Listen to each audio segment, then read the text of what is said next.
So what's up mga ka-ride and welcome back to the channel. In this video, tutulungan ko kayo kung paano nga ba magkaroon ng malinaw na audio habang kayo ay nagmo-motovlog. So, let's go! Una sa lahat, gusto ko magpasalamat sa aking 233 subscribers for making this channel alive.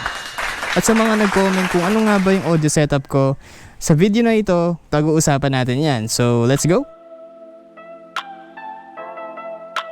So hello mga ka-ride, ako ulit. Bali, ang una natin kailangan syempre ang ating helmet. Syempre kailangan natin ng paglalagyan ng ating camera. At dapat meron din tayong chin mount, kung saan natin i-attach yung mismong camera. Syempre, ang sunod natin kailangan, itong camera natin. So, ang ginagamit ko ay GoPro Hero 6. Medyo may kalumaan na siya pero okay na okay pa rin yung quality niya. So ang next naman, syempre kailangan natin ng motovlogging case. Ito yung Ulanzi V2 version 2. So mga ka-ride, lahat ng item dito ay nakalink sa baba kung saan nyo mabibili pati yung presyo niya. At syempre ito yung isa pang napakahalagang item. Ito yung GoPro mic adapter. Pag naka GoPro ka, kailangan mo talagang bumili ng ganito para makonect mo yung audio at makapture niya ng malinaw. Isa sa pinaka-importante sa lahat, ang microphone syempre. Ito yung magka-capture ng audio mula sa ating pagsasalita papunta sa GoPro. So ito yung Boya M1 knockoff. So nagkamali pa ako ng bili.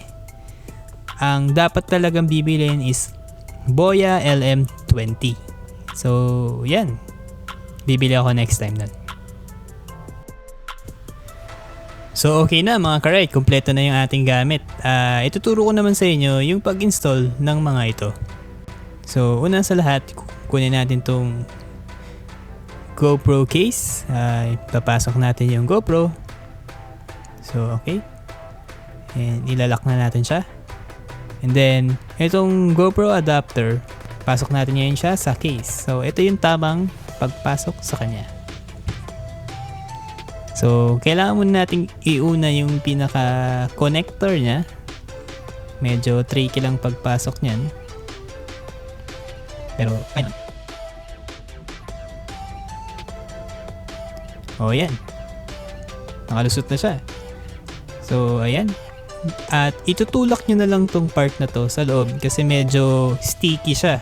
Mahirap siyang ipasok. So ititwist nyo lang yung kable para magsakto sa port niya.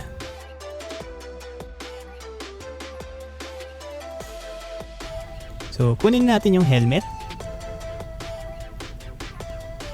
Okay, i-unlock natin yung ating chin mount.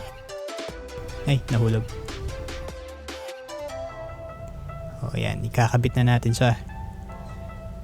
So yan, okay na siya. At ilalak na natin ang camera. Tagal naman. Yan, okay na. So ayan, okay na. At pagdating naman sa microphone, ito na ang maraming nagtatanong dito.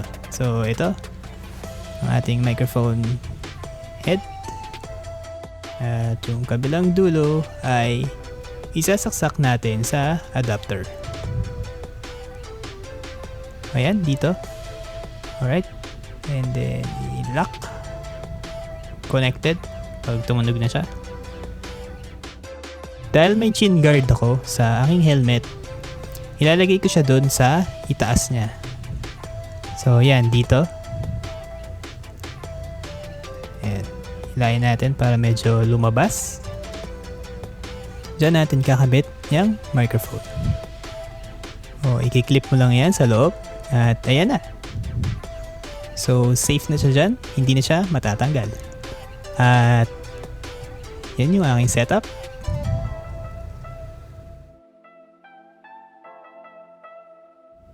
So, ayan. Okay na yung ating setup. Ngayon, subukan natin siya sa kalsada. So ito yung unang senaryo na medyo tahimik yung paligid, tapos pakinggan nyo na lang yung quality ng tunog. So what's up mga ka-ride, and welcome back to my channel. Mamaya itatry naman natin sa medyo busy na kalsada kung ano yung quality niya ng audio na gamit yung setup ko. So eto na. Ito naman yung quality pag medyo busy na yung kalsada at marami na mga sasakyan sa paligid. So pakinggan nyo na lang ulit. At ako ngayon ay naka-visor down. And what's up mga ka-ride, and welcome back to my channel. So ito yung quality ng tunog pag medyo may mga kasabay ka ng sasakyan at mga motor gamit yung setup na pinakita ko sa inyo kanina. What's up mga ka-ride? Okay, so ito naman yung isang senaryo na lagpas 60 km/h tayo tumatakbo at malakas yung hangin, at titingnan natin kung malinaw pa ba yung audio na naririnig nyo. Okay? So currently we are running at 100 km/h. So what's up mga ka-ride? Welcome back to the channel and welcome sa Ride ang Pinas. So ito yung quality pag medyo mabilis na at mahangin. So naririnig niyo pa ba? Wala naman siguro magva-vlog ng naka 100 kph, diba? So that's it. At yun nga mga ka-ride, yung aking audio setup na lagi kong ginagamit habang nagbo-motovlog. So sana may natutunan kayo sa video na ito, at gusto ko rin mapanood yung mga samples nyo na habang nagbo-motovlog kayo. Kung ano yung setup nyo, ilink nyo lang sa baba at papanoorin ko yan. At kung marami pa kayong karagdagan tanong, pwede nyo po akong i-PM sa aking Facebook page, Ride ang Pinas. Doon para matulungan ko kayo ng mas in-depth kung paano i-setup ang inyong mga audio para sa motovlogging. So yun lang. Kung nagustuhan nyo itong video na ito, i-like nyo na lang, and kung gusto nyo i-share sa mga friends nyo, sige lang, at kahit wag na kayo mag-subscribe. Joke lang, subscribe na. So laging wag kakalimutan, i-ride ang Pinas.